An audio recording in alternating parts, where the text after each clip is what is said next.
Boa noite, companheiros. Está começando o resumo do dia. Eu sou Caio Túlio. Hoje eu vou estar aqui com a presença do companheiro Tiago Pires.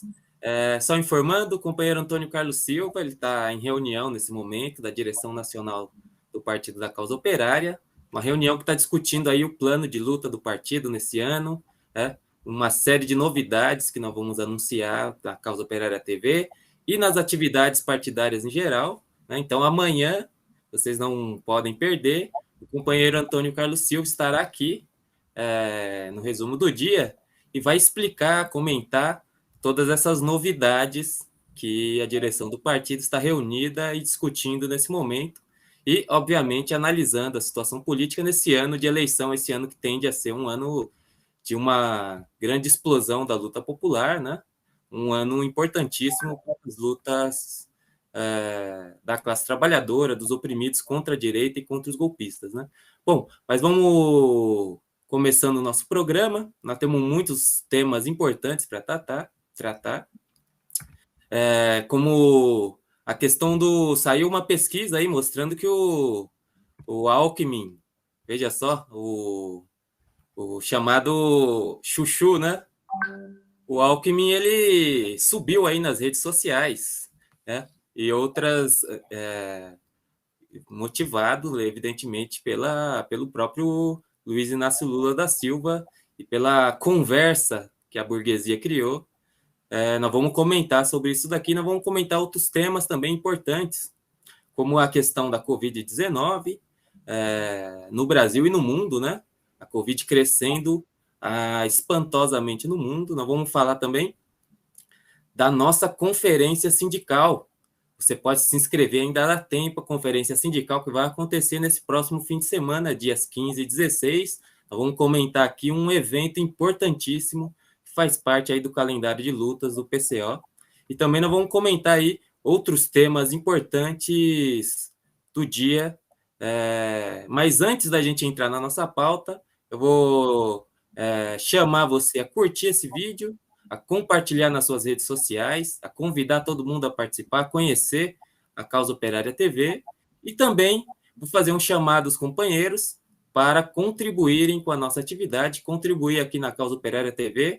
Você pode mandar aí seu superchat, seu super sticker, né? E você pode se tornar um membro do canal, um membro da Causa Operária TV, que é uma ajuda, um apoio fundamental para a gente desenvolver o nosso canal, melhorar a nossa atividade, né? E ampliar, principalmente ampliar a nossa voz, né? A nossa rede de comunicação. Então, eu vou chamar todos vocês a fazerem exatamente como o companheiro LC29 já fez aqui, o companheiro LC29 que mandou aqui seu super sticker, a gente já agradece. E antes também de irmos para a nossa pauta, eu vou dar uma boa noite aqui para os companheiros que estão aqui no chat, que já chegaram. O companheiro sou eu, companheira Nilza Ramos, companheiro LC29, Adonis Meirelles e o companheiro Tiago Pires, que está aqui na bancada também. Bom, antes da gente entrar na primeira notícia, eu vou passar aqui para o companheiro Tiago Pires, para ele dar uma boa noite aqui para os companheiros que estão acompanhando aqui o resumo do dia. Boa noite a todos os companheiros da Causa Operária TV, o Gabriel, ao Caio e a todo mundo aí que vai ver o vídeo, né? Compartilha, curta, se inscreva no canal, torne-se membro, manda seu super chat, seu super sticker, ajude a gente aí a sustentar essa imprensa operária, independente e revolucionária. É isso, Caio. É isso aí. Bom, a gente vai partir aqui para a nossa pauta. Vamos discutir agora o problema da Covid-19 no Brasil. A gente chegou aí mostrando um pouco da catástrofe, né, que foi e tem sido, né, ainda continua, da catástrofe que foi a doença, né, e a completa incapacidade, né, do governo e dos governos em geral de lidar com a doença. Não só incapacidade, como falta de vontade, né? Teria que juntar as duas coisas, a incompetência e a falta de vontade. Mas a gente chegou, né, na marca trágica de 620 mil pessoas que faleceram, né, em decorrência da doença, A gente chegou nessa marca no último domingo, já passamos, né, dos 620 mil. Isso em números oficiais, a gente tem que sempre salientar esse dado, né, que são em números oficiais, e a gente sabe que uma grande quantidade de pessoas não foram registradas como Covid-19, têm sido escondidas pelas estatísticas oficiais. Então, nós chegamos a essa espantosa marca de 620 mil pessoas, né? Passamos 620 mil pessoas, e também há um outro dado que é preciso destacar, que é o aumento da Covid-19, né, da infecção que vem ocorrendo nas últimas semanas, né? Então, nós tivemos aí um grande aumento de números de casos, né? Só para a gente ter uma noção de ontem, os casos que em dezembro tinham tido uma caída bastante acentuada, né? Cerca de 3 mil casos ocorriam por dia, mais ou menos, né, no ano passado, finalzinho do ano. Agora a gente já chegou numa marca, por exemplo, né, para a gente dar um número, de ontem para hoje, foram registrados mais de 34 mil diagnósticos, né, somente em um dia, né, e que chegou a marca aí no Brasil, que ultrapassou 22 milhões e meio de pessoas que já se infectaram com a doença, né? Bom, outro dado também que referente à questão da Covid-19 é o avanço da variante Ômicron, né? O país ele já chega a 392 casos da variante Ômicron, e além de outros ainda potenciais, mas confirmados já são 392 casos, né?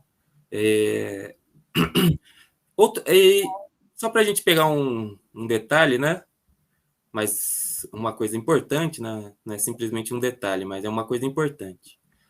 Que se a gente for pegar os números por estados, né? A gente teve aqui em São Paulo, por exemplo, o João Dória, né? O chamado santo aí da vacina. Foi um grande demagogo, né? Uma pessoa que não fez absolutamente nada para conter o vírus. Inclusive, a gente tem que destacar sempre que ele, no meio do pior momento do vírus, em que não havia vacina, e se morria no Brasil quase 4 mil pessoas por dia, o Dória ele mandou abrir todas as escolas e que todos os profissionais voltassem às salas de aula e as crianças voltassem às escolas, né?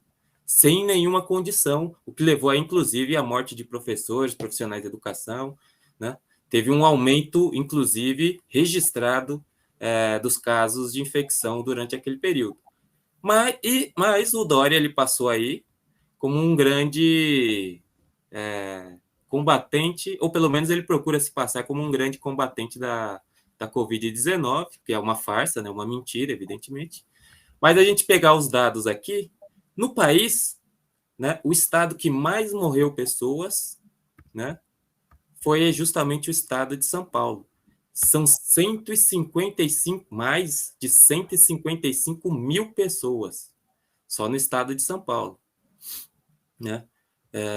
Mostrando aí a completa farsa, né, política que o Dória montou, que era um problema puramente eleitoral, né? A gente vê que esse daí era uma questão puramente eleitoral, ele queria ganhar votos aí com a questão da vacina, ele achou que poderia levantar, né? Mas ele não levantou muito alto, não, porque é uma pessoa intragável, né? Bom, mas destacar esses números, né? A vacinação, no entanto, embora agora já não haja mais vacinas, né? Quase que no país, as vacinas estão escassas, mas no Brasil a vacinação ela avança, já foram dadas ao que os números, né, do próprio Ministério da Saúde informam que já foram dadas aí 333 milhões de doses, das quais 161 milhões de pessoas brasileiros receberam a primeira dose e pelo menos 144 milhões de pessoas estariam aí com a vacinação completa com as duas doses ou com a dose única da vacina, que é dose única. E 15 milhões de pessoas estão aí com a terceira dose, a dose de reforço. Então, dá um quadro da situação da Covid-19, que vem crescendo, é uma preocupação, né? No último período, no último dia, né?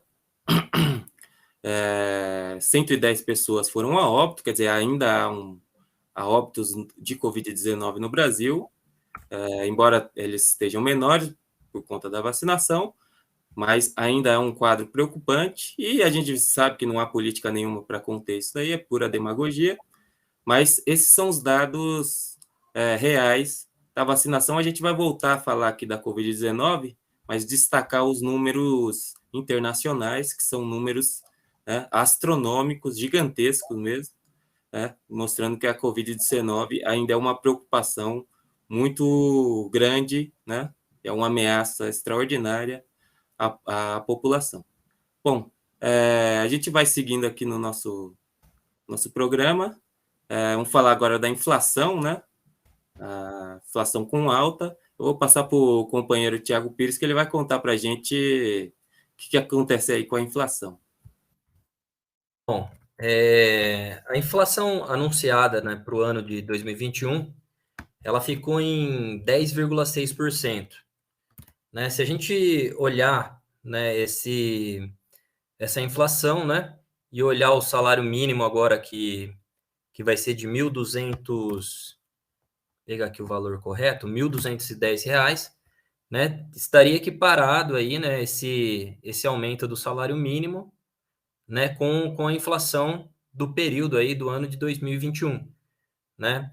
Então, assim, é preciso ter cuidado quando a gente olha para essas informações, porque a gente pensaria aí que o governo Bolsonaro ele está aí buscando minimizar aí a crise, né? Pagando aí pelo menos a inflação para o trabalhador.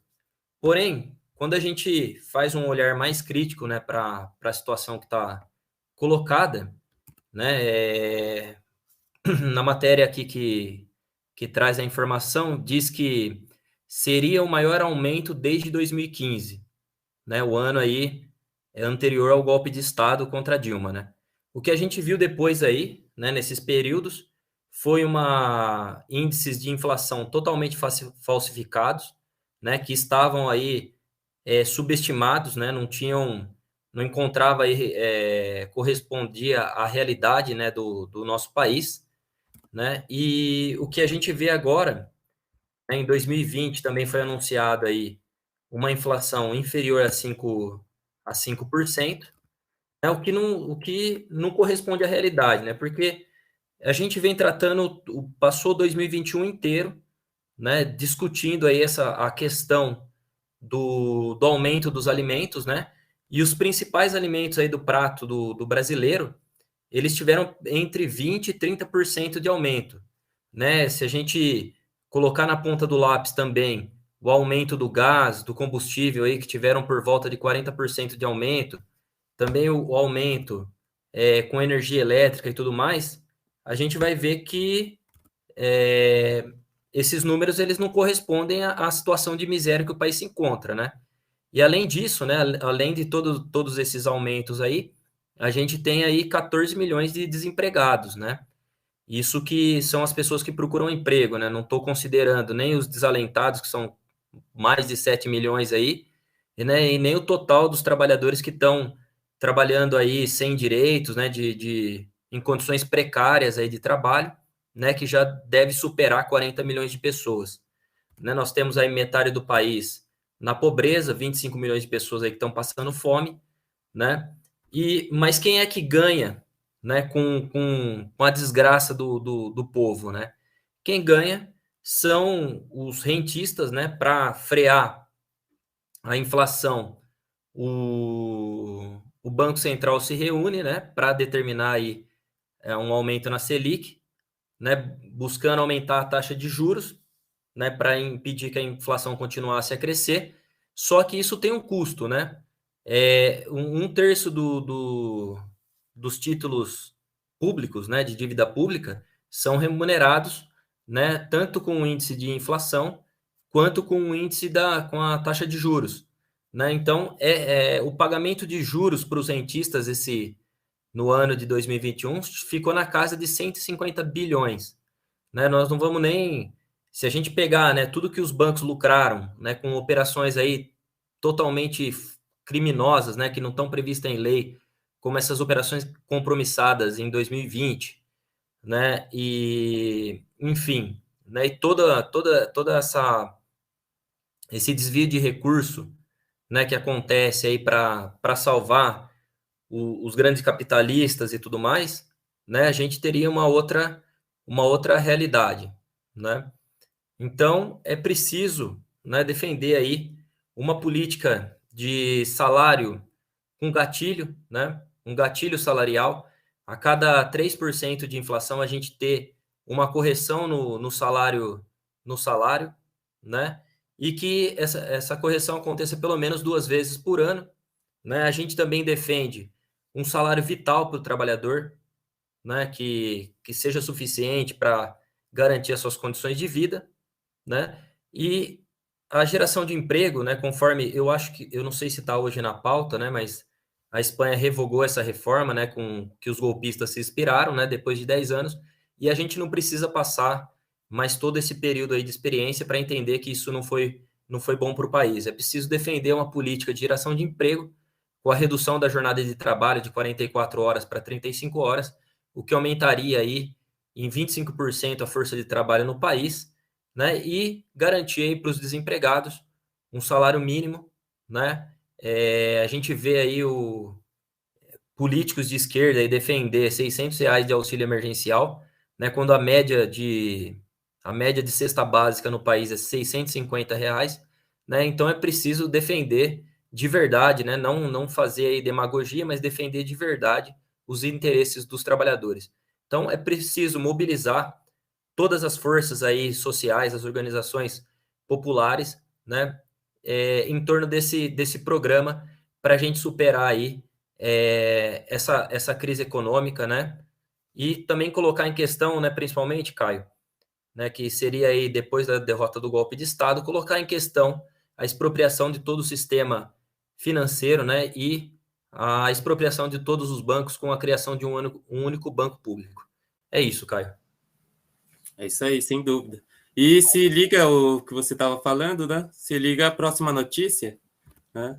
Que não é só a inflação. Agora a Petrobras, por exemplo, ela anunciou no dia de hoje que ela vai elevar novamente os preços do combustível, da gasolina em específico, né? E do diesel para amanhã, né? Esse novo valor, ele já estará, você já vai sentir lá na bomba dos postos de combustível amanhã, né?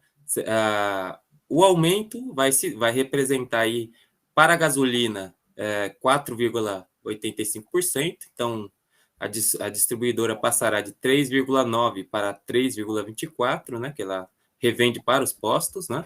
Para as distribuidoras. Vai representar um aumento, portanto, da gasolina de 4,85%, que evidentemente é repassado para o consumidor, que vai pagar ainda mais caro pela gasolina, que já é uma coisa assim caríssima. E o diesel também vai subir, e vai ter um aumento aí ainda maior de 8,8%. Né? A Petrobras ela lançou uma nota explicando, né, se é que é possível explicar, explicando essa situação de aumento dos preços. Né?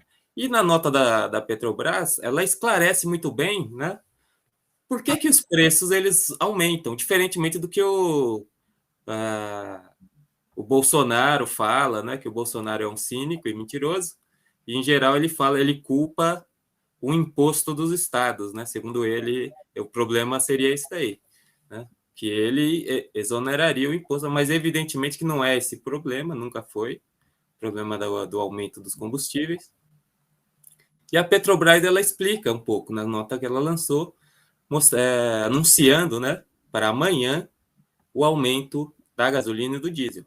Então, em uma parte a Petrobras ela diz assim: que esses ajustes eles são importantes para, entre aspas, né? São importantes para garantir que o mercado siga sendo suprido em bases econômicas. Fecha aspas.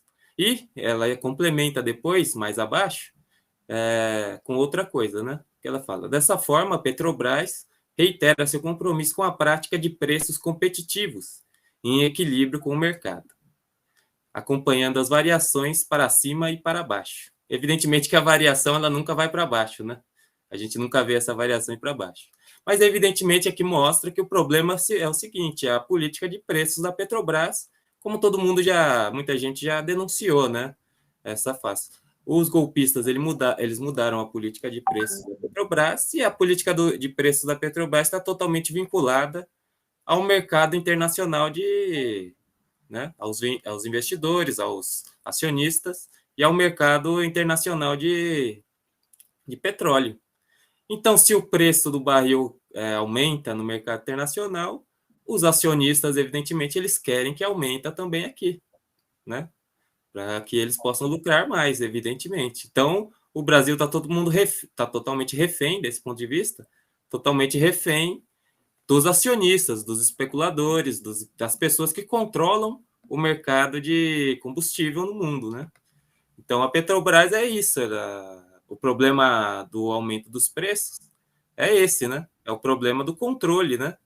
É o controle dos grandes capitalistas sobre boa parte da Petrobras, que faz com que eles aumentem o preço se baseando no mercado internacional. Então, se o preço do barril está mais alto lá fora, eles querem que aumente aqui também. Se aconteceu alguma coisa e elevou o preço do petróleo em algum lugar produtor de petróleo, eles querem que aumente aqui também, para acompanhar o preço, né?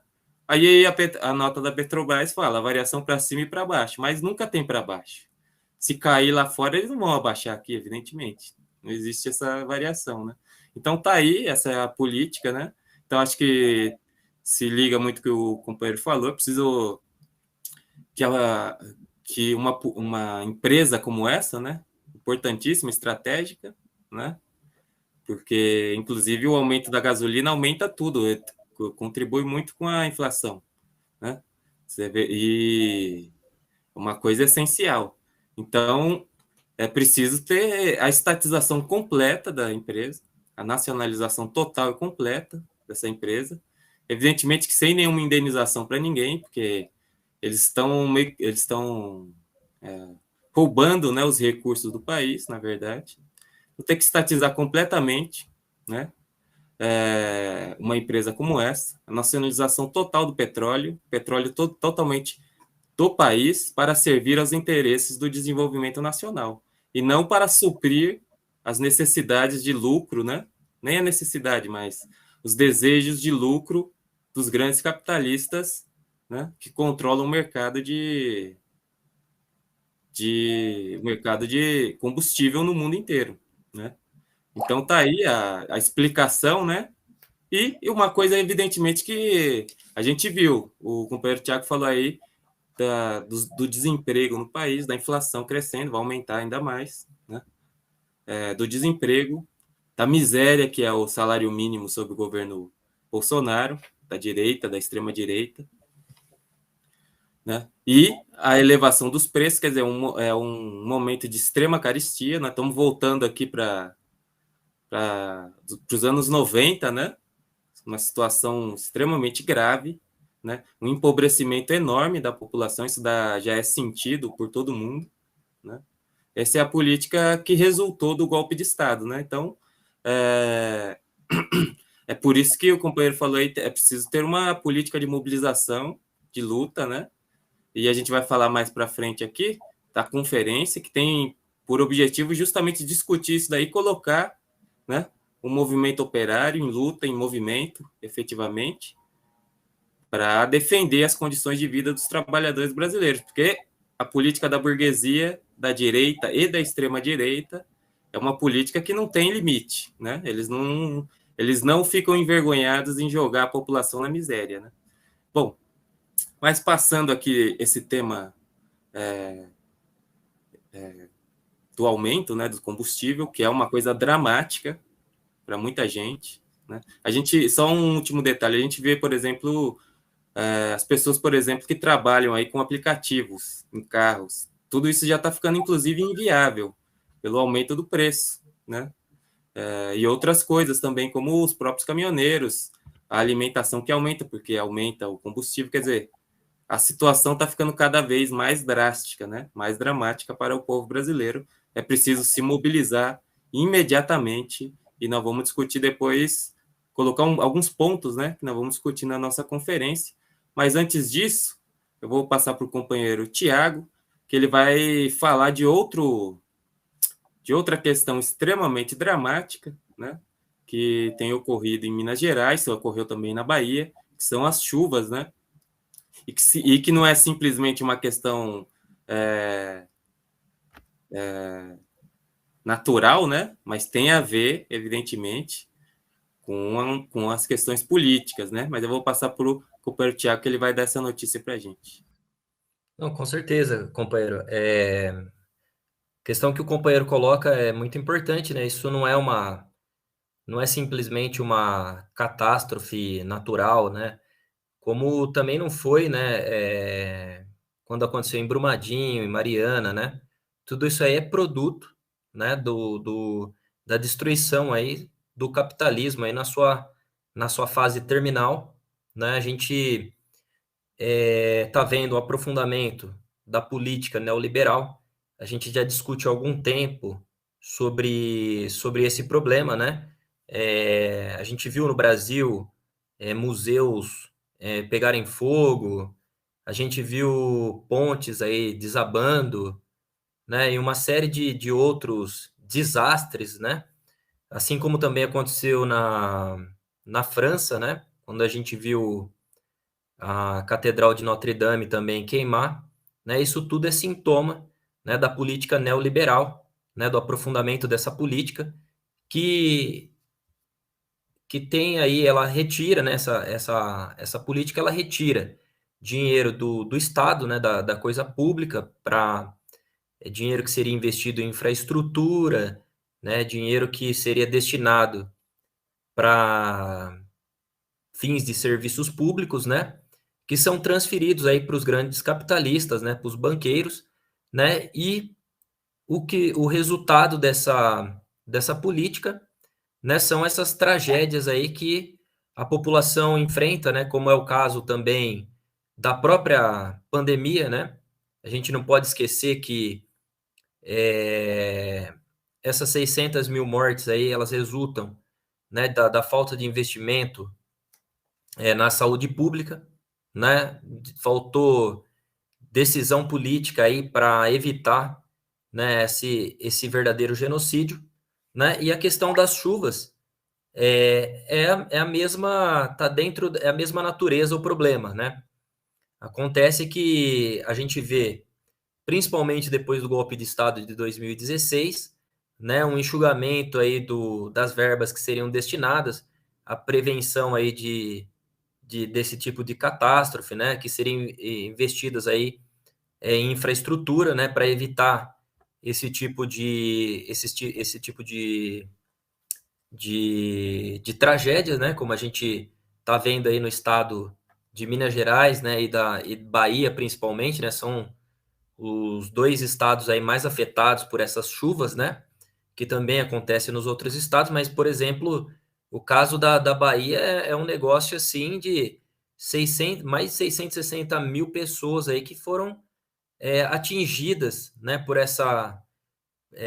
sofreram os impactos aí dessas chuvas aí, de destruição das suas casas, dos seus bens, né, de tudo, né, da sua cidade, enfim, são centenas de cidades aí que foram submersas aí, que estão na lama, né, que a gente vê também aí uma série de rodovias aí que são atingidas, pontes, enfim, toda uma cidade aí debaixo da água, né? Então, assim, na Bahia tem mais de 30 mil pessoas ainda esperando, né? Onde vai ficar a brigada e tudo mais, né? Em Minas Gerais também são milhares de pessoas aí e umas centenas de pessoas que estão esperando aí um lugar onde vai poder se alojar, se hospedar, né? Então a gente vê que, assim como a gente discutiu ontem também, Caio, sobre o que aconteceu em Capitólio, né? Nada disso é fruto do acaso, uma fruto de uma catástrofe natural aí, não tem nada a ver com isso, né? Isso aí, na verdade, é a falta de investimento público, né?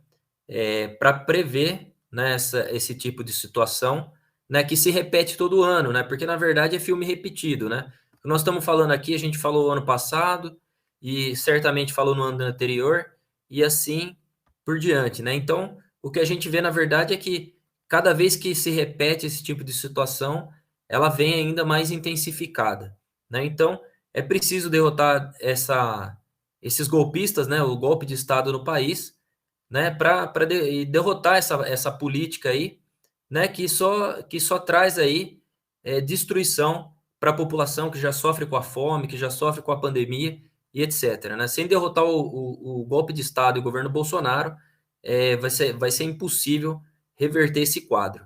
É isso, Caio. É isso daí. A gente vê também que as cidades todas elas estão em profunda decadência, né? Você anda pelas cidades, é tudo decaído, né? Inclusive surtos de gripe, de outras doenças, é tudo motivado aí pela falta de investimento, né? De, Parece que a gente está voltando uns 100 anos aí, né, Caio? sem dúvida. Uma coisa inacreditável. Você anda por São Paulo, por exemplo, uma cidade mais rica do país, você vê assim que a cidade está caindo aos pedaços, né? Isso acontece em todo lugar, quer dizer, não tem investimento público. Investimento público é mínimo, mínimo, mínimo, né? Para resolver qualquer questão de A gente, infraestrutura. a gente vê a questão da água aqui sempre no estado de São Paulo também, que a gente fica rezando aí para a chuva cair, porque efetivamente não se toma nenhuma ação concreta, né, contra o problema, né, Caio? Sem dúvida. Bom, e colocando tudo isso que a gente colocou nesses problemas que são resultados da política do golpe de Estado, da política neoliberal, né, que se implementou aqui no Brasil de maneira mais radical, né, através do golpe de Estado, né, nesse último período,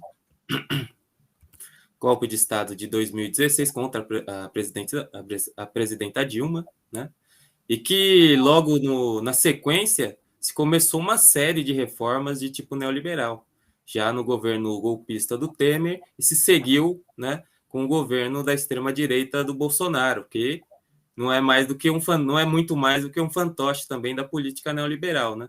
Então, um dos momentos, dos setores, né, mais atacados, né, todo mundo foi atacado, evidentemente, mas o movimento operário ele sofreu bastante, né, com a política neoliberal implementada por esses governos golpistas, né? E a gente está chamando agora, nós vamos convidar todo mundo a discutir esse problema do movimento sindical, que é uma força gigantesca, né? E que tem que se colocar aí à altura do desafio de lutar, né, contra o regime golpista, né?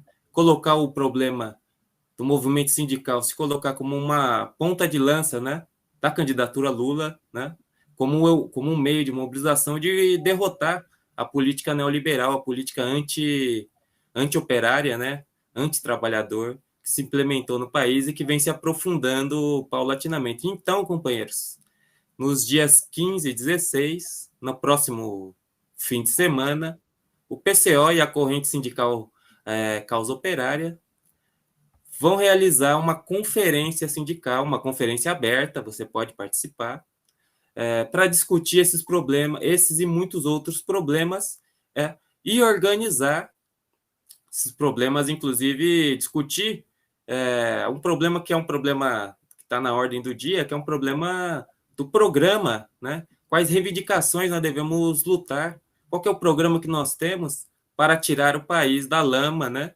Que os golpistas, que a direita colocou o país. Nós temos um programa e nós vamos discutir cada ponto. O companheiro Tiago já colocou vários pontos importantes que vão ser debatidos lá nessa conferência, que é a luta contra o desemprego, né, contra as demissões, pela redução da jornada de trabalho, né, trabalhar menos para que todos trabalhem. Isso daqui é uma reivindicação fundamental. diante do quadro de desemprego que existe no país, né? E o movimento operário, os sindicatos têm que se empenhar nisso aqui com todas as forças, né? E dentre outros muitos aspectos, como, por exemplo, um problema que está colocado já no início do ano, que é a reposição salarial, né? Nós temos que exigir aí reposição integral de 100% das perdas salariais, né? Por exemplo, os professores e toda a categoria, né, da educação que tem que reivindicar de imediato um aumento de 33,23% de salário e lutar pelo piso, né, que para o professor, simplesmente para cumprir o próprio Plano Nacional de Educação, só para cumprir o plano, né, você não poderia ser menos do que R$ 7.000, né? Então é preciso colocar essas reivindicações, dentre muitas outras, do serviço público, dos metalúrgicos, né? De todos os setores. O problema fundamental da luta contra as privatizações é preciso organizar a luta contra a privatização dos Correios está acontecendo, né? Da Eletrobras, da própria Petrobras. A gente viu o quão é terrível a privatização, a abertura de capital de uma empresa dessa, como a Petrobras. Nós vamos discutir tudo isso e nós vamos colocar também o problema organizativo, né? Como que nós temos que organizar nas categorias, a corrente causa operária vai organizar nas categorias, como se organizar, como mobilizar, tirar uma imprensa, reivindicar, né, lutar, né, organizar os trabalhadores, tudo isso nós vamos discutir. Então, no primeiro dia, nós vamos colocar a situação política e nos outros, nós vamos colocar a situação das categorias, as reivindicações, o programa, né? Que inclusive foi aprovado um programa na conferência do Bloco Vermelho, que a gente realizou no final do ano passado, né? Um programa de luta. Nós vamos discutir esse programa, aprofundar essa discussão. Também vai ter grupos setoriais para a gente discutir a situação das categorias. Então, nós vamos convidar todo mundo a participar dessa atividade importantíssima, fundamental, né? É uma conferência aberta, né, para todo mundo que queira, que milita aí no movimento sindical, que tenha proximidade com as nossas posições. Vamos participar da conferência, vamos unir forças, né? O chamado da conferência está aí, vocês acompanharam o chamado da conferência por uma nova direção, por uma direção para as lutas dos trabalhadores, uma efetiva direção, dias 15 e 16 de janeiro.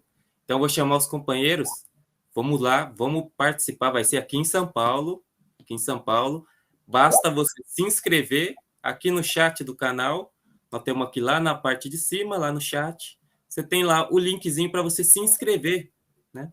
Você se inscreve lá e depois você vai receber no seu e-mail o local da onde vai ser a conferência, tudo certinho.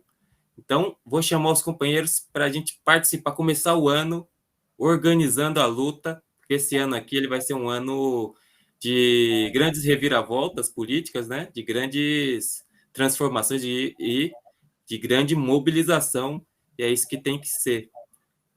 Bom, eu vou devolver aqui para o companheiro Tiago já falar da próxima notícia aqui do Ciro Abutre, e também se ele quiser fazer uma colocação aqui sobre a conferência que vai acontecer no próximo fim de semana em São Paulo.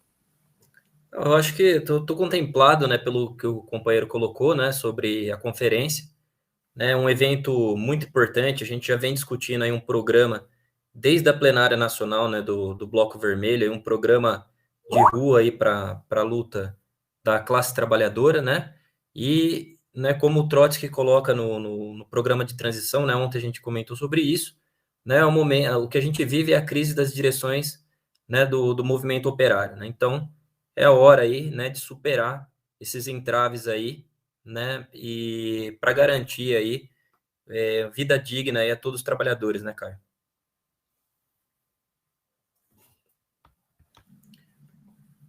É isso daí. Sigo em frente, então? Beleza. Ó, eu vou trazer aqui, então, uma notícia, Caio, que é um tanto quanto até engraçada, né?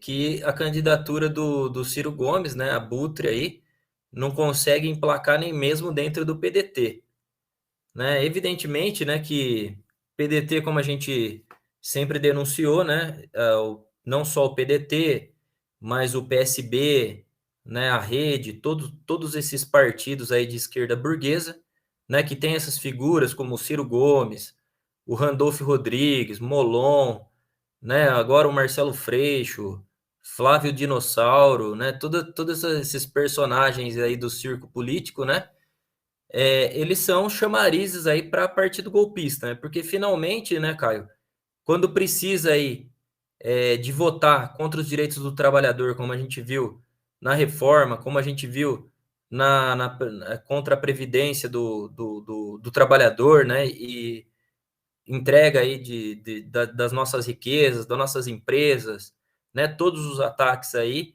esses golpistas, né? Desses partidos, eles participam, né? Então, toda vez que a população elege aí, né, uma figura como essa daí, a gente tem que ter em conta, né, que boa parte que esses partidos efetivamente, né, na hora H, eles decidem aí pelos interesses da burguesia contra os interesses dos trabalhadores, né? Então assim, né, o PDT estaria, Caio, dividido, né, entre apoiar o presidente Lula, né, e apoiar o Ciro Gomes, né, ou uma outra candidatura, né? Alguns ali acham que é cedo para decidir alguma coisa, mas a verdade é a seguinte, né? Assim como a gente viu o PL aí, que muito esquerdista se enganou aí quando o PT fez aliança, né? Esses partidos aí, eles estão vendo qual é a fatia do bolo que eles podem levar aí, se eles apoiarem o Bolsonaro, ou se eles apoiarem o Lula, ou se eles apoiarem uma outra candidatura, né? A gente vê um movimento muito estranho aí, né, na esquerda ainda, que não está, apesar de ter aí toda uma vontade aí de se fazer uma frente ampla, né? A gente vê o PSOL negociando com o PDT, o PT negociando com o PSB, né? Quando, na verdade, quem era o grande articulador dessa federação, né? Que visa aí minar a candidatura do Lula e tudo mais, né? Era o próprio PSOL, né? Então, assim, o que esses vigaristas estão esperando, na verdade, né? Uma decisão aí para ver para que lado eles vão pender, para eles manter aí seus cargos aí no parlamento, né?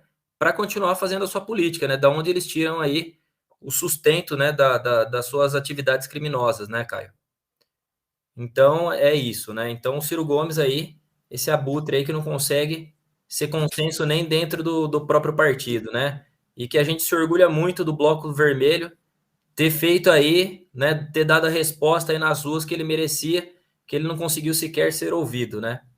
E aí se tornou esse indigente aí nessa corrida eleitoral, né? Porque todos esses candidatos aí da direita que surgiram, né, não conseguiram emplacar nem o Dória como terceira via, nem o Sérgio Moro e nem o Ciro Gomes, né? Todas essas candidaturas derreteram, né, Caio?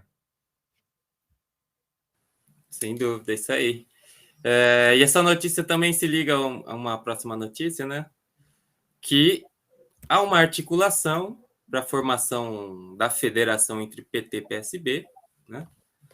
Que é uma coisa, para o PT, evidentemente, uma coisa negativa, né? Porque é um princípio de. É uma pressão para a direitização do partido, do PT, no caso, né? Então, o PSB, que é hoje um partido burguês, né? Um partido burguês comum, mas no Paraná surgiu uma articulação que mostra e confirma o caráter burguês do PSB, né? Por quê?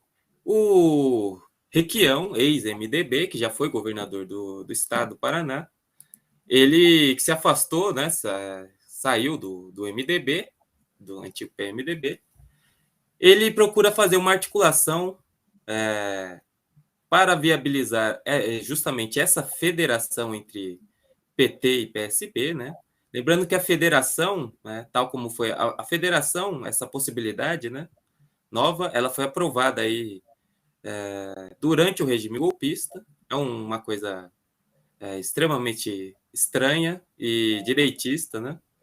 E a federação ela prevê o seguinte, né, que 2 partidos políticos eles podem se unir em federação, a qual, após a Constituição e respectivo registro perante o Tribunal Superior Eleitoral, atuará como se fosse uma única agremiação partidária. Então, você faz a federação, né, com outro partido, e depois vocês vão ter que agir com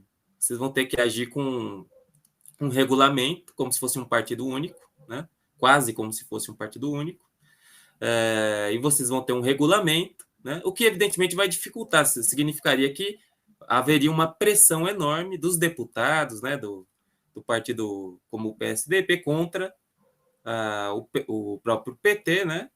Você imagina, por exemplo, nessas eleições, nessas votações do Congresso Nacional direitistas, né? A pressão que o PSB iria exercer sobre os deputados do PT, né?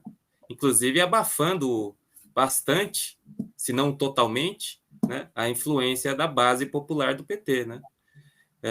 Mas eu estava falando dessa articulação que o Requião está fazendo, porque ele quer se candidatar a governador do Paraná, e para tal ele necessita dessa federação para que assim abra espaço para que ele possa se candidatar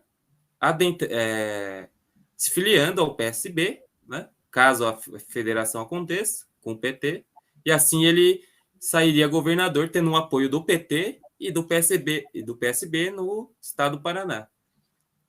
O PSB do Paraná, por sua vez, é crítico à federação, começou a criticar a federação, mas não porque eles achem que a federação é uma coisa direitista ou essas coisas que eu falei aqui. Não, é porque eles estão com articulação para apoiar o candidato Ratinho Júnior, que é o candidato do PSD, né? Partido da Social Democracia, né? Um partido direitista, ultradireitista, né? O Ratinho Júnior já é conhecido como um elemento bolsonarista, né? De extrema direita, etc. Então, o PSB do Paraná saiu aí com algumas notas, né? Inclusive saiu um artigo de um ex-secretário do Eduardo Campos, né? Dizendo que é contra, né, a federação, né? Que isso daí é eclipsar o PSB, ia abafar, né, o partido. Aí ele chamou a história do partido, né, que é desde 1947, etc. Teve lideranças aí, mas que já hoje não tem nada a ver, né, com essa história. Mas o fundo dessa contrariedade do PSB lá do Paraná não tem nada a ver com a defesa do partido, de um purismo do partido, mas tem a ver com que o pessoal está numa articulação com o Ratinho Júnior. E se essa federação se firmasse, né, o que seria uma coisa extremamente negativa para o PT e até para o movimento popular, mas se firmasse, né, o Requião ia ter aí as principais chances, com o apoio do PT, a se candidatar como governador, né? Então fica aí para a gente ver as articulações que tem, não tem nada a ver com a luta contra o golpe, com a defesa dos interesses populares, tem a ver aí com o pessoal que quer apoiar o Ratinho Júnior, né? Que já é o atual governador, e um novo cacique que tenta aí se firmar, que é o Requião. Bom, acho que para resumir esse tema, né? E eu vou passar para o companheiro Tiago para ele falar do Dória aí, que o Dória é a favor das reformas ou é contra as reformas do golpe? O Dória faz parte do golpe, né, Caio? O que acontece, né?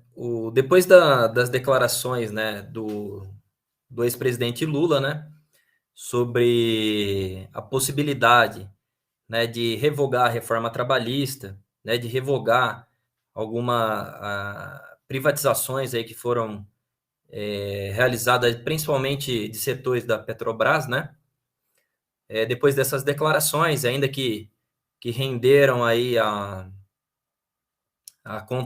o contraditório aí do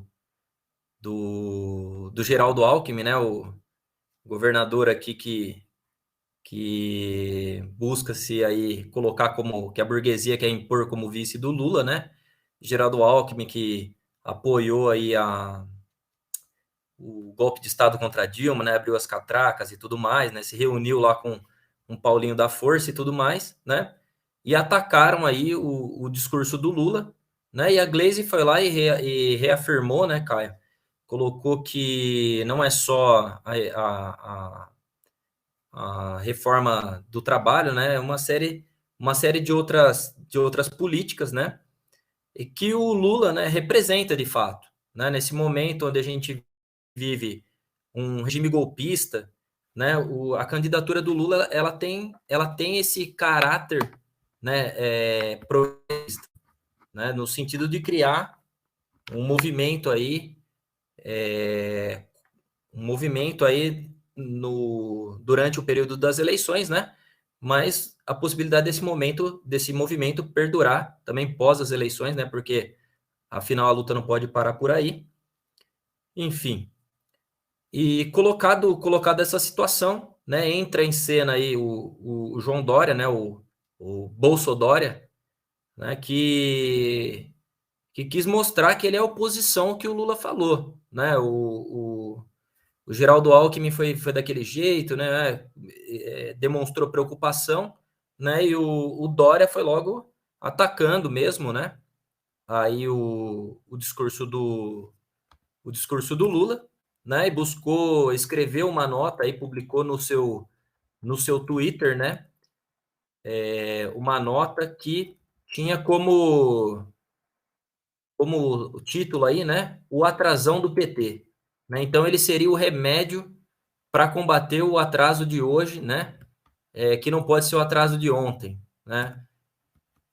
Então assim, o João Dória, né? Que destruiu, que busca aí destruir, né, o estado de São Paulo, né, que privatiza até o Vale do Anhangabaú, né, um cara que se deixar privatiza até aí o sistema solar, né, então um cara que privatiza parque, que privatiza praça, é assim, é um delinquente, né, político mesmo, né, o João Dória, né, que ataca aí a Previdência, né, que atacou a Previdência aí dos servidores do Estado, né, assim como fez o Geraldo Alckmin, né, que ataca o serviço público aí com o PLC 26, né, que ele, na época ele quis mostrar também que ele que era o candidato da burguesia, né, porque afinal de contas o Bolsonaro colocava a PEC 32, ele ia lá e mostrava, não, o candidato da burguesia sou eu. Tá aqui o PLC 26, né, que é a destruição do serviço público, né, no estado de São Paulo e também das condições aí de vida dos servidores, né? Então ele busca se colocar, né, como esse papel, né, de oposição mesmo, e em defesa aí da política neoliberal, né?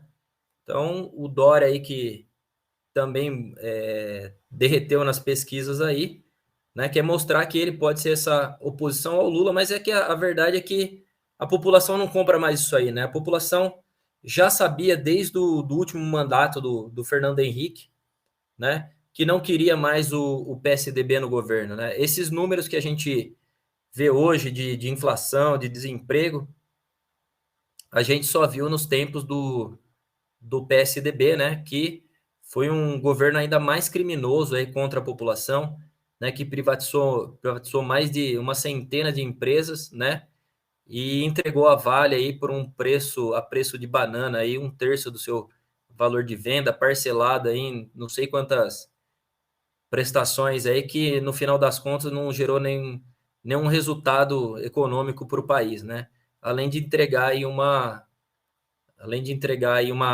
área de mineração aí de 500 anos, né, de pelo menos meio século de mineração aí de ferro, né? Então, né, esse é o João Dória aí que seria aí oposição ao Bolsonaro, né? Mas que finalmente tem a mesma política, né? A diferença é que ele não baba igual o Bolsonaro, né? Ele é um sujeito aí que busca ter uma aparência, né? Enquanto o Bolsonaro dá osso, né? Ele dá ração, né? Então ele busca manter essa aparência um pouco mais palatável, né? Mas que no final é um fascista tanto quanto o Bolsonaro, né? O irmão siamês aí do Bolsonaro. É isso, Caio. Isso aí. Bom, outro tema importante aqui que a gente destacou é a questão do Geraldo Alckmin, né? E a sua inusitada é, menção nas redes sociais. O Geraldo Alckmin era uma pessoa completamente esquecida, né? Ele, que é um político que, enquanto governador do estado de São Paulo, era profundamente odiado, né? Uma pessoa assim impopular ao máximo, né? Que a gente possa imaginar, né? Além de ser um indivíduo extremamente repressor, né? Ele procurou passar a imagem de uma pessoa simpática, né? Mas ele não conseguiu, evidentemente, que é impossível para ele. Mas ele estava completamente no ostracismo político completo, pela sua nulidade política, né? Pela a falta total de apoio de qualquer setor que seja. Ele, por exemplo, que foi o candidato da burguesia nas eleições de 2018, né? Ficou em quarto lugar, assim, não teve nada de voto praticamente, né? E era o candidato da burguesia. A burguesia apostou nele até o último momento da eleição do primeiro turno, né? A gente lembra do movimento Ele Não, né? Que era para apoiar o Alckmin no final do primeiro turno, né? Não era para apoiar o Haddad, era para apoiar o Alckmin. Mas que não deu certo também, não foi para frente. E ele caiu no ostracismo absurdo.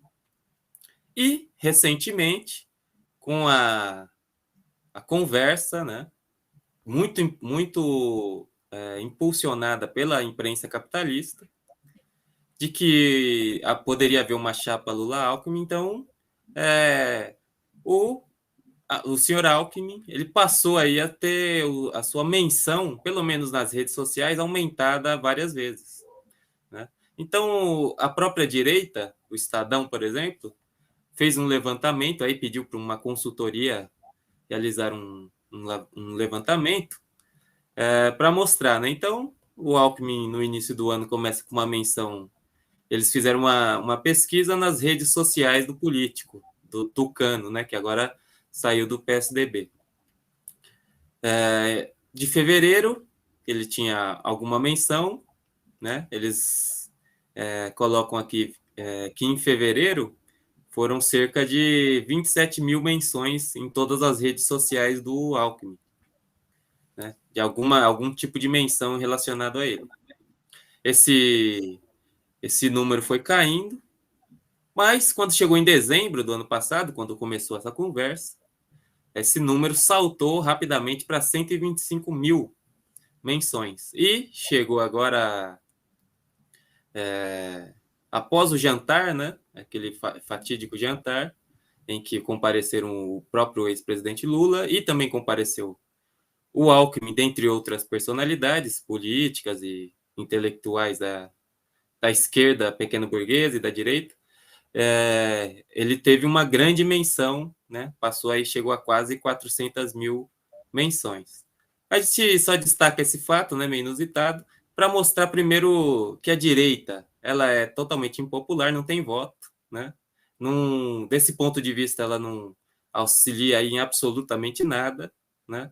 A esquerda, e mostra também o objetivo dessa frente ampla, né, que sempre procurou se misturar, né, se infiltrar mais apropriadamente é o termo, né, se infiltrar nas mobilizações da esquerda.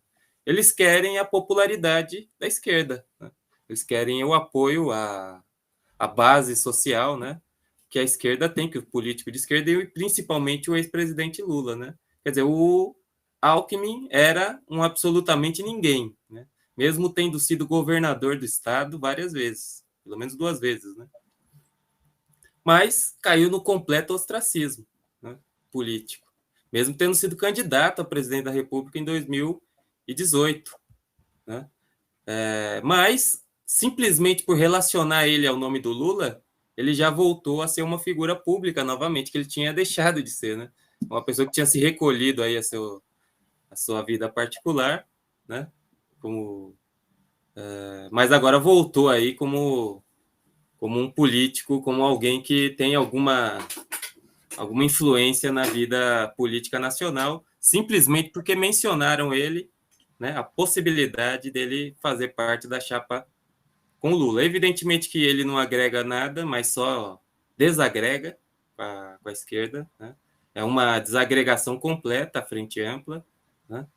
Da força da esquerda, né? E só beneficia a própria direita, né? Mostra bem claramente isso daí. Só quem se beneficia com a frente ampla é a direita, né? O Alckmin, que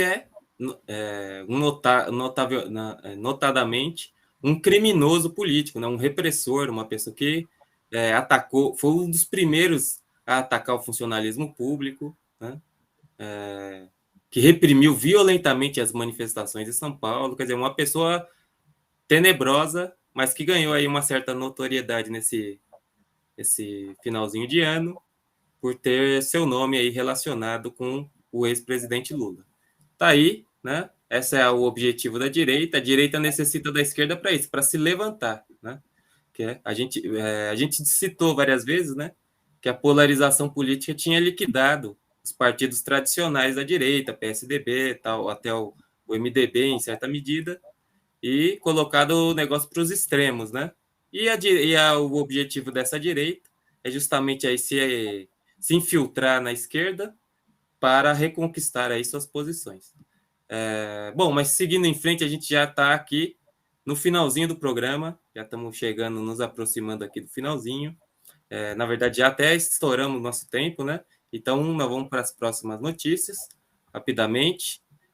Vou passar aqui para o companheiro Tiago, que vai falar aqui também da reforma trabalhista e outras coisas importantes.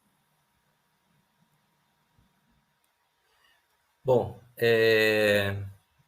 o presidente do PT São Paulo, pegar o Marinho, né? Se não estiver enganado, ele é o...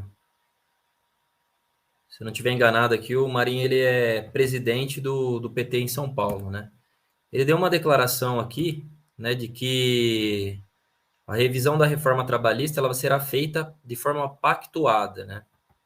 É uma declaração aí que, né, o Lula coloca aí a necessidade da reforma, né? A gente viu a revogação da reforma, né? A gente viu agora a revogação também na Espanha, né? Essa reforma que acabou com uma série de direitos aí dos trabalhadores, né? Prometendo, né, que com a retirada desses direitos aí, o que aconteceria seria, né, um aumento do número de empregados no país. Né? Então, depois de 10 anos, né, de todas essas medidas aí, né, que inclusive os golpistas aqui, a gente até falou no começo do programa, né, os golpistas aqui do Brasil, né, no governo Michel Temer, aí se inspiraram, né, para aprovar essa reforma aqui também, né? E o que acontece é que na Espanha a crise é muito grande, né? São 10 anos aí, né, após essa reforma, o desemprego é de 14%, né? Então, assim, teve um pacto aí, né, com a burguesia, né, para poder revogar, né, essa reforma, né, dos direitos trabalhistas aí que aconteceu na Espanha. Então, assim, isso também assim remete a gente entender, né, por que o PT conseguiu ganhar o governo em 2002, né? Que existia uma pressão muito grande, né? A burguesia ela busca aí, né, de todas as formas evitar, né, um cenário ainda mais catastrófico aí contra os seus interesses, né? Então, o Luiz Marinho ele dá ele faz essa declaração, né, de que seria feita a revogação de forma pactuada, né, mas a gente tem que olhar para a realidade concreta, né? É difícil acreditar, né, que a reforma trabalhista, né, que os direitos, a revogação dos direitos que foram arrancados aí do trabalhador por conta do golpe de Estado, né, sejam devolvidos aí simplesmente numa negociação política, né, num pacto político. Né? A gente acompanhou, né, o golpe de... A gente acompanha, né, faz o debate desde quando começaram as perseguições aí durante o mensalão, né, contra lideranças petistas, né? Isso não foi suficiente para evitar que o PT ganhasse outras duas eleições.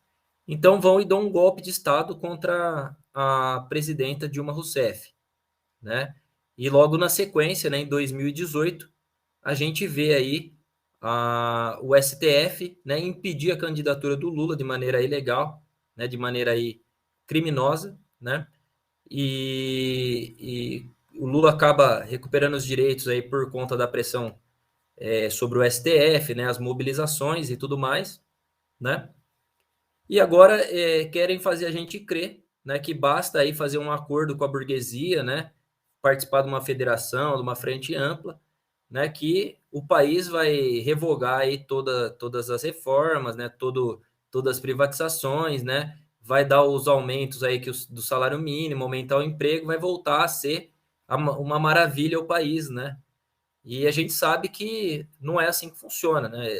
A burguesia não deu um golpe de Estado, né, numa crise que é muito grande, né, para devolver agora os direitos, né, dos trabalhadores, porque finalmente o golpe não é que o golpe é contra o PT, nem contra a Dilma, nem o golpe é contra o conjunto, né, dos trabalhadores, né, foi para retirar os direitos, né, para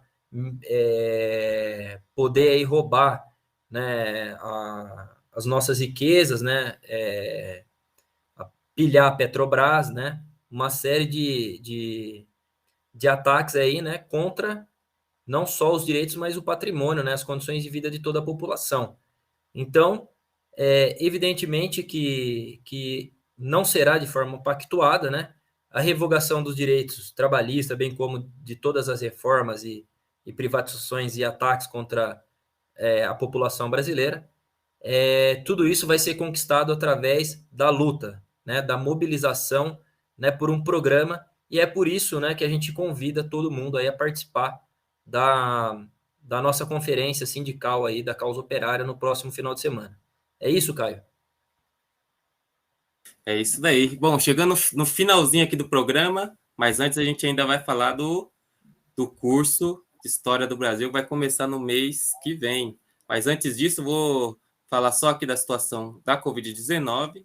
Vou juntar aqui duas matérias, duas informações, rapidamente. Primeiro é que nessa segunda-feira, né, no mundo voltou a bater um recorde de infecções. Foram 3,28 milhões de registros nessa segunda-feira, dia 10, né, novos casos, né? E a ponta de lança desses novos casos, né, novamente, os Estados Unidos, que só nos Estados Unidos, em um dia, em 24 horas, foram registrados 1,48 milhões de novos casos nessas 24 horas. Já na Europa, né, considerando aí a Europa inteira, 991 mil casos, né, novos infectados pelo coronavírus. Já na Ásia, 400 mil, mostrando aí a explosão de novos casos que é puxada aí pela nova variante, que é a Ômicron. E outro aspecto dessa notícia é que a Organização Mundial de Saúde ela anuncia que nas próximas semanas, né, em até 8 semanas, metade da população europeia estará infectada pela nova variante, a Ômicron, né, mostrando a gravidade aí da situação da nova variante, que ela é mais infecciosa, né, do que o coronavírus comum, vamos chamar assim. É, então tá aí, né, a situação grave, né, de infecção nesses países, que, embora estejam aí andando a vacinação, né, mas você tem essas novas situações e a nova variante que é mais infecciosa e que tem pode causar também mais problemas de saúde. Bom, aí eu vou passar aqui para o companheiro Tiago já falar também a rapidinha dele internacional, para a gente fechar aqui convidando todos vocês a participarem do curso de História do Brasil. Bom, então vou trazer aqui rapidamente, né? A Rússia, né, realizou aí exercícios militares, né, com tiros de verdade, né? É, com tiros reais aí de tanques, né? Os tanques russos, os T-72B3, né? Além de participar outros blindados também de transporte, né? Como o BMP-2, entre outras peças de artilharia, né? Isso aí foi um exercício com 3.000 homens, né? Isso aí aconteceu depois de uma negociação frustrada, né? Que aconteceu entre as autoridades aí dos Estados Unidos e da Rússia, né? Isso aí é um efeito, né, da política imperialista, né? A gente viu nesses últimos 20 anos aí, né, os Estados Unidos no Afeganistão, né, derrubando o presidente iraquiano, dando golpe de Estado na América Latina, dando golpe de Estado aí na Ásia, né? Uma série de acontecimentos aí, né? E os Estados Unidos agora busca aí colocar suas tropas aí, seus mísseis aí nas fronteiras, né, em países aí que faziam parte da União Soviética, né, o que demonstra aí o quadro, né, extremamente tenso aí que vive o mundo, né, o imperialismo aí, os Estados Unidos busca se impor à força, né, pressionar o governo russo, assim como faz com o governo chinês. A gente já tinha visto uma série de sanções econômicas aí contra esses dois países, né? A gente vê o mesmo movimento em Taiwan, a gente viu aí o golpe na Ucrânia, né? E isso aí é uma situação, né, que por uma necessidade aí, a Rússia teria que intervir na Ucrânia, né, ocupar aí a Ucrânia, né, o que não seria tão complicado, né, até porque tem uma boa parte da população, né, se eu não estiver enganado, chega a 30% da população é composta por russos aí, ou descendentes, né, e então essa situação aí ela vai se agravando cada vez mais porque os ânimos aí vão se intensificando, né? E vai chegando ao esgotamento dessas negociações, o que leva a tensão aí muito, né? No cenário mundial, né? Isso não acontece só na, na isso não acontece só aí com a Rússia, né? Isso também tem uma movimentação na China pela questão de Taiwan, né? A gente viu também o Iraque aí acusando 51 autoridades aí dos Estados Unidos pela morte aí do Soleimani, né? E então assim, é um quadro aí que demonstra aí uma crise muito grande aí do capitalismo, né? Das forças aí do imperialismo. É isso, Caio.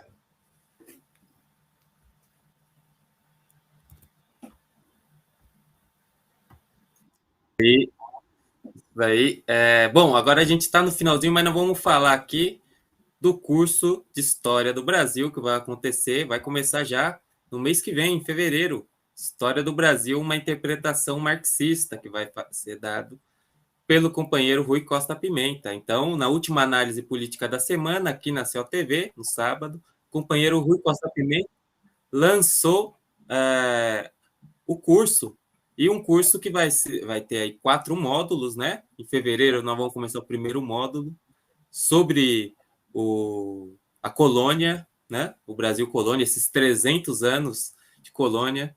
E esse curso aqui vai ser um curso que vai lidar aí com uma série de questões importantes. A gente viu, né, que a esquerda pequena burguesa ela tem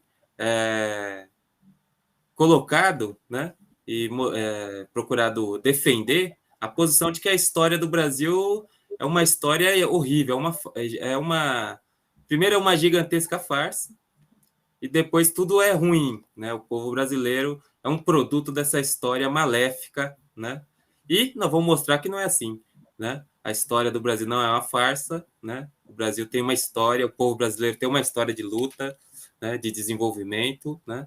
E não é à toa que o Brasil chegou a ser o que é esse país grande, esse país importante. Então, nós vamos discutir todas as polêmicas. Se você quer entender bem a história do Brasil, tudo que aconteceu, né?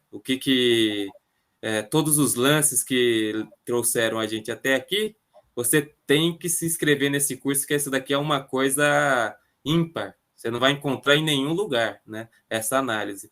Em geral, na universidade, a gente sabe, o curso de história na universidade é protocolar e boa parte da universidade já se rendeu à concepção pequeno-burguesa que condena tudo. Então, a gente está aqui em 2022, fazendo 200 anos da independência brasileira, né? Para a esquerda pequeno-burguesa e parte dessa historiografia, isso aqui, a independência do Brasil é nada. Nós estamos fazendo aqui 100 anos do movimento modernista, um dos movimentos mais importantes, culturais, né, artísticos que teve. Eles também criticam e condenam. Nós estamos há 100 anos do Partido Comunista, 100 anos de fundação do Partido Comunista Brasileiro, uma data importantíssima. Dentre outras coisas, né, o movimento tenentista e muito mais. Então, eu vou convidar todo mundo a participar. Vai ser um curso que você não vai encontrar em nenhum lugar, uma interpretação marxista da história do país. Então, você vai acessar lá na universidademarxista.pco.org.br para se inscrever nesse curso que vai começar agora, em fevereiro, no próximo mês. Bom, a gente já está chegando aqui no finalzinho do nosso programa. Vou passar para o Tiago e já me despeço aqui. Vou passar para o companheiro Tiago para ele comentar e se despedir e chamar o vídeo da Universidade de Férias, que já está preparado para os companheiros poderem assistir aí, quem não assistiu. Não, o que o companheiro Caio colocou é muito importante esse curso, né? Assim como todos os cursos aí que são realizados pela Universidade Marxista, né? A gente acaba não entendendo a história, né? De maneira proposital aí pela que é colocado pela burguesia, né? E somente aí nas universidades, né, que o PCO realiza, é que você pode compreender fenômenos como foi o fascismo, né? Como foi o stalinismo que a gente está vendo ainda, né? A gente teve uma universidade sobre um curso sobre a Revolução Chinesa, né? Tivemos aí um curso muito importante sobre democracia, revolução e socialismo, né? Que ajudou aí a entender muitas questões aí que não se compreendia, né? Sobre a democracia, né? E agora a gente tem a oportunidade aí de participar desse curso aí, né? Que para explicar as contradições aí da história do nosso país, né? E que boa parte da esquerda aí busca fazer tábula rasa, né? A gente já discute uma série de temas, né? Discutimos aí no Tição, eu e o Caio, né? Sobre a história que é contada dos negros e tudo mais, né? Que a gente não encontra interpretação, né? Uma interpretação marxista em outro lugar. Então é um curso aí bastante importante, convido todo mundo a assistir, né? E participar, se inscrever no curso, né? Deixo aqui o meu boa noite para todos aí que assistiram, que nos aguentaram até agora. Um abraço aí para o Gabriel e Túlio e para todo mundo que vai assistir. E agora eu chamo o vídeo aí, né? A produção, colocar o vídeo aí do curso.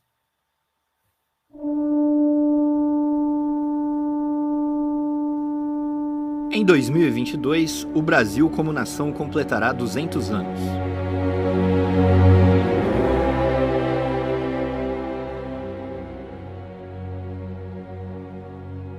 O mais importante movimento cultural brasileiro, a Semana de Arte Moderna, completará 100 anos.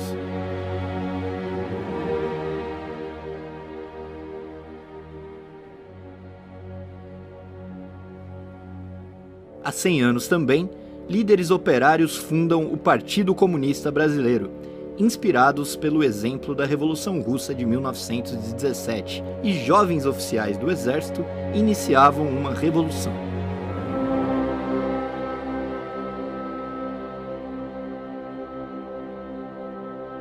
Seria a maior transformação que o Brasil já conheceu.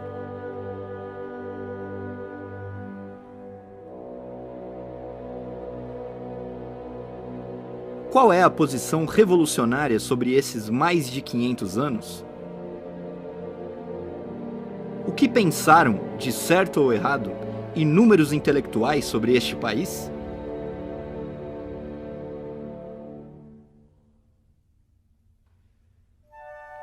Chegou a hora de passar o Brasil a limpo.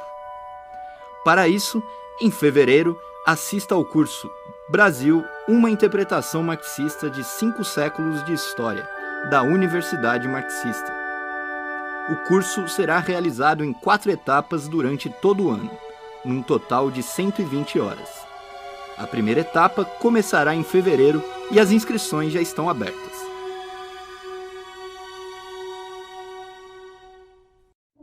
Para mais informações, acesse universidademarxista.pco.org.br.